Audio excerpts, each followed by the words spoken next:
News to you کے معزز ناظرین السلام علیکم۔ آج 13 ستمبر ہے اور تاریخ کے جھروکوں سے آپ کو خوش آمدید کہتے ہیں۔ 13 ستمبر کے حوالے سے دنیا بھر میں ہونے والے اہم واقعات، اہم شخصیات کی ولادت اور وفات کے متعلق آپ کو آگاہ کریں گے۔ پروگرام کا باقاعدہ آغاز کرنے سے پہلے آپ سے گزارش ہے، اگر آپ نے ابھی تک ہمارا چینل سبسکرائب نہیں کیا تو نیوز ٹو یو کو سبسکرائب کر لیجئے اور ساتھ ہی بیل آئیکن کو بھی پریس کر دیجئے۔ پروگرام کا باقاعدہ آغاز کرتے ہیں۔ 13 ستمبر 1989 کو جنرل اسلم بیگ نے پاکستان کے ٹینک بنانے کی صلاحیت میں خود کفیل ہونے کا اعلان کیا۔ 13 ستمبر 1977 کو ذوالفقار علی بھٹو کو لاہور ہائی کورٹ نے قصوری قتل کیس میں ضمانت پر رہا کیا۔ 13 ستمبر 1971 کو ورلڈ ہاکی فیڈریشن کا قیام کیا گیا۔ 13 ستمبر 1965 کو پاکستانی فوج نے بھارتی سرحد کے اندر مونا باؤ ریلوے اسٹیشن پر قبضہ کر لیا۔ 13 ستمبر 1952 کو پاکستان کی تجویز پر اقوام متحدہ کی سلامتی کونسل نے لیبیا کی رکنیت پر غور کا فیصلہ کیا۔ ناظرین، 13 ستمبر 1969 کو آسٹریلیا کے کرکٹ کھلاڑی شین وارن کی پیدائش ہوئی۔ 13 ستمبر کو وفات پانے والی اہم شخصیات میں پاکستان کے مشہور مزاحیہ اداکار لہری،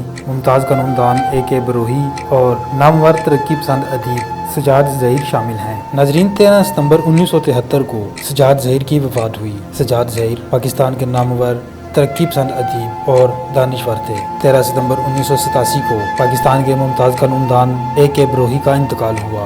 AK بروہی جنرل ایوب خان اور جنرل ضیاء الحق کے قریبی دوست بھی تھے۔ 13 ستمبر 2012 کو پاکستان کے مزاحیہ اداکار لہری کا انتقال ہوا۔ ناظرین، یہ تھے 13 ستمبر کو دنیا بھر میں ہونے والے اہم واقعات، اہم شخصیات کی ولادت اور وفات، جن کے متعلق آپ کو آگاہ کیا گیا۔